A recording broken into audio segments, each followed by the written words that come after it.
Hello, tacticians, role players, heroes and heroines. Welcome back to Baldur's Gate, the blood in Baldur's Gate, and playing hardball. So here we are to solve the murder. What is it the community has decided? So the community has decided a letter to Tav. That's what we got. The Blushing Mermaid, New Paul. Yeah. Continue investigation. Was Magpie, the young thief, acting as a distraction for a guild member who committed the murder? Return to Cannery Lane to find out more. That's actually an interesting angle. And we got a sealed letter, but what does it say? So, as we remember, there was the corpse with the anchor in its chest, purse still on it. So it wasn't a robbery, or at least not an ordinary one. The corpse has been brought to the morgue at the Harborside Hospital. There was this soldier here with whom we spoke a bit, the Flaming Fist guy.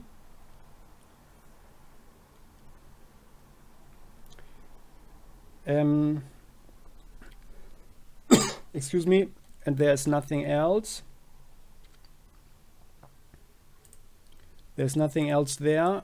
Then Fisher's Wharf. Yeah, we had a talk with the lady.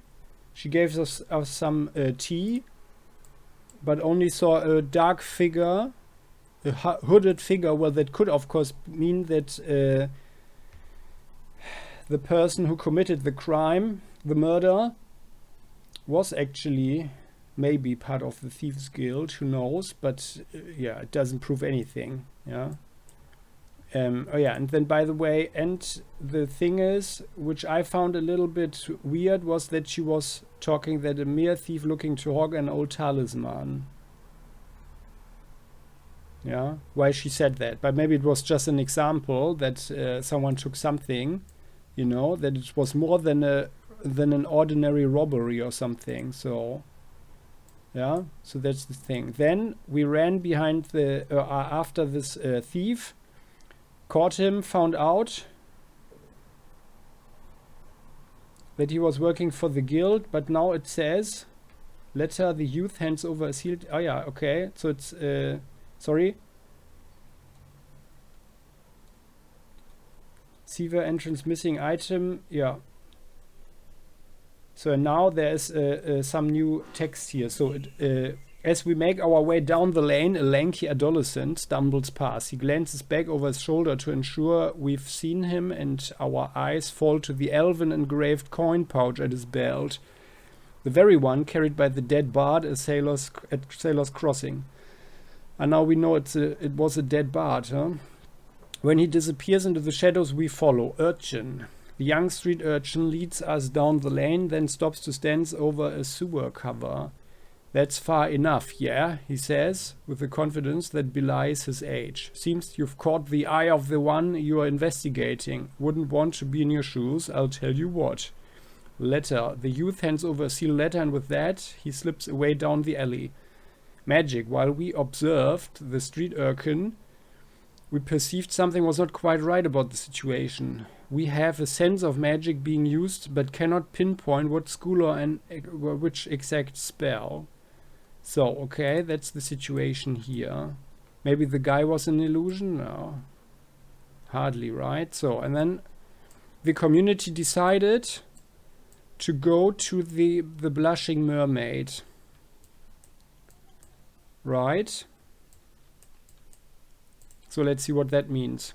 The tavern is a hub of gossip and illicit business. We enter the sprawling tavern and inn known as the Blushing Mermaid, hoping to find more information about the murder suspect. The place has a reputation for criminal activity, but we know the Flaming Fists generally turn the other cheek to the shady dealings that take place here. Walking past the life-size wooden mermaid hanging at the entryway, we wander through the maze of dimly lit rooms. Gossip.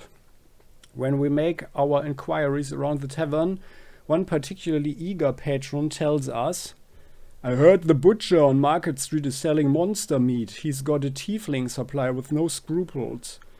His friends hush him for telling tall tales, to which he responds, "Suit yourselves, it's no matter to me, 'cause I only eat vegetables." Reporter.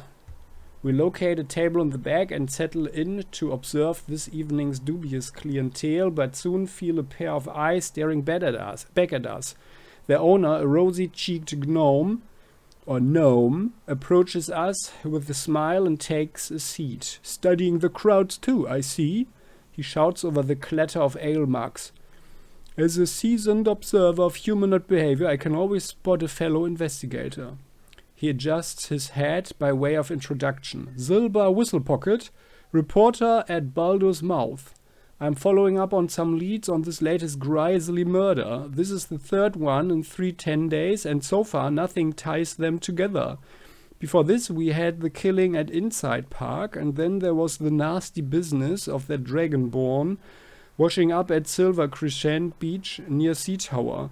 So, tell me, what fascinating secrets have you unraveled amidst this motley assembly of tavern folk?"